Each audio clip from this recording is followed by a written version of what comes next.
ଏହି ଭିଡ଼ିଓଟି ହେଉଛି ସେଇମାନଙ୍କ ପାଇଁ ଯେଉଁମାନେ ବାଣୀଶ୍ରୀ ସ୍କଲାରସିପ୍ରେ ଆବେଦନ କରିଛନ୍ତି।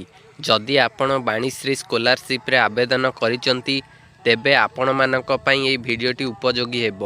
ଏହି ଭିଡ଼ିଓରେ ମୁଁ ଆପଣଙ୍କୁ କହିବି ଆପଣ ଆପଣଙ୍କର ଆପ୍ଲିକେସନ୍ ଷ୍ଟାଟସଟିକୁ କିପରି ଯାଞ୍ଚ କରିପାରିବେ। ମୁଁ ଆପଣଙ୍କୁ ଏହି ଭିଡ଼ିଓ ମାଧ୍ୟମରେ ଦୁଇଟି ପ୍ରୋସେସ୍ କହିବି। ଆପଣ ଏହି ଦୁଇଟି ଯାକ ପ୍ରୋସେସ୍ରେ ଆପଣ ଆପଣଙ୍କର ଷ୍ଟାଟସ୍ ଚେକ୍ କରିପାରିବେ। ଯଦି ଆପଣ ଆପଣଙ୍କର ଷ୍ଟାଟସ୍ ଯାଞ୍ଚ କରିବାକୁ ଚାହୁଁଛନ୍ତି ତେବେ ଆପଣ ଏହି ଭିଡ଼ିଓକୁ ଆଗକୁ ଦେଖିପାରିବେ।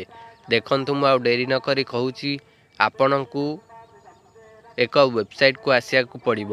ଆପଣ ସ୍କ୍ରିନ୍ରେ ଦେଖିପାରୁଥିବେ ମୁଁ ଏକ ୱେବସାଇଟ୍ ବାହାର କରି ରଖିଛି ଓ ଓଡ଼ିଶା ସରକାରଙ୍କର ଏଇ ଯେଉଁ ୱେବସାଇଟ୍ର ଲିଙ୍କ୍ ଆପଣଙ୍କୁ ଡିସ୍କ୍ରିପ୍ସନ୍ ବକ୍ସରେ ଦେଇଦେବି।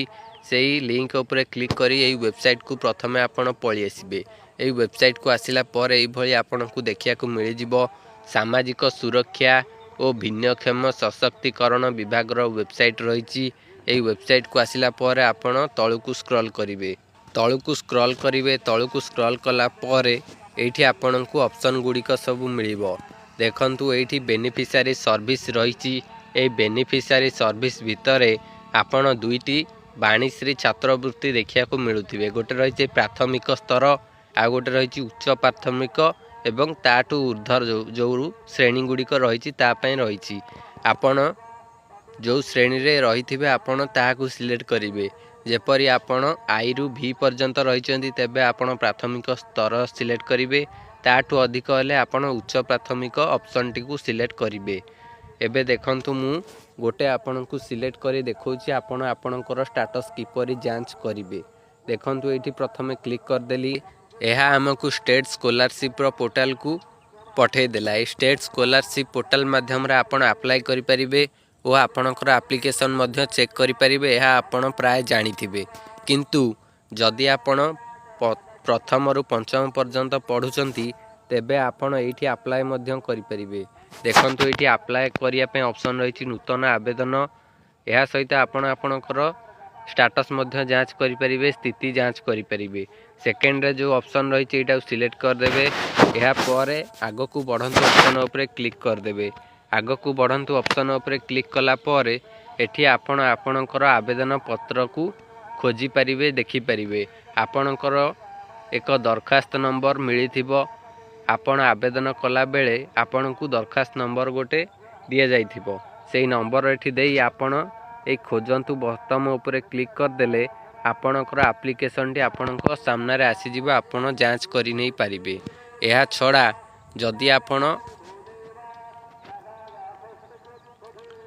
ଉଚ୍ଚ ମାଧ୍ୟମିକରେ ଆବେଦନ କରିଛନ୍ତି ଆପଣ ନିଶ୍ଚୟ ଷ୍ଟେଟ୍ ସ୍କଲାରସିପ୍ରେ ଆବେଦନ କରିଥିବେ।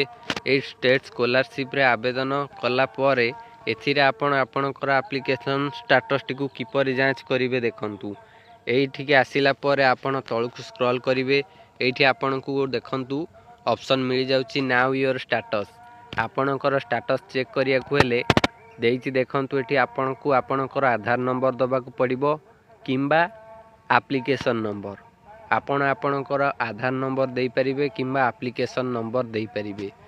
ଆପଣ ଯେତେବେଳେ ଷ୍ଟେଟ୍ ସ୍କଲାରସିପ୍ ପୋର୍ଟାଲରେ ଆବେଦନ କରିଥିବେ ଆପଣଙ୍କୁ ଏକ ଆପ୍ଲିକେସନ୍ ନମ୍ବର ମିଳିଥିବ। ଆପଣ ସେହି ଆପ୍ଲିକେସନ୍ ନମ୍ବରକୁ ଏଠି ଦେଇ ଆପଣଙ୍କର ଷ୍ଟାଟସ୍ ଯାଞ୍ଚ କରିପାରିବେ କିମ୍ବା ଆଧାର ନମ୍ବର ଦେଇ ମଧ୍ୟ ଯାଞ୍ଚ କରିପାରିବେ। ତଳେ ଆପଣଙ୍କୁ ଏକ ଗେଟ୍ ଓଟିପିର ଅପସନ୍ ଦେଖିବାକୁ ମିଳୁଥିବ। ଆପଣ ଆପଣଙ୍କର ଆଧାର ନମ୍ବର କିମ୍ବା ଆପ୍ଲିକେସନ୍ ନମ୍ବର ଦେଇ ଗେଟ୍ ଓଟିପି ଅପସନ୍ ଉପରେ କ୍ଲିକ୍ କରିଦେବେ। ଆପଣଙ୍କର ରେଜିଷ୍ଟର ଥିବା ମୋବାଇଲ୍ ନମ୍ବରରେ ଓଟିପି ଆସିବ। ଓଟିପି ଦେଲା ପରେ ଆପଣଙ୍କର ସ୍ଥିତି ଷ୍ଟାଟସ୍ ଆପଣଙ୍କ ସାମ୍ନାରେ ଆସିଯିବ। ଆପଣ ଦେଖି ନେଇପାରିବେ ପ୍ରୋସେସ୍ରେ ଅଛି କି ପେଣ୍ଡିଂରେ ଅଛି କି ରିଜେକ୍ଟ ହେଇଛି କି ଆପ୍ରୁଭ୍ ହେଇଛି, କ'ଣ ଆପଣଙ୍କର ଷ୍ଟାଟସ୍ ରହିଛି ଆପଣ ଯାଞ୍ଚ କରିପାରିବେ। ଏହା ଥିଲା ବାଣୀଶ୍ରୀ ସ୍କଲାରସିପ୍ର ଆପ୍ଲିକେସନ୍ ଚେକ୍ କରିବାର ପ୍ରୋସେସ୍।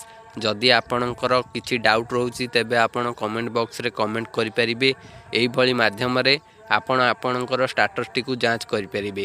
ଦୁଇଟି ୱେବସାଇଟ୍ର ଲିଙ୍କ୍ ଆପଣଙ୍କୁ ଡିସ୍କ୍ରିପ୍ସନ୍ ବକ୍ସରେ ମିଳିଯିବ।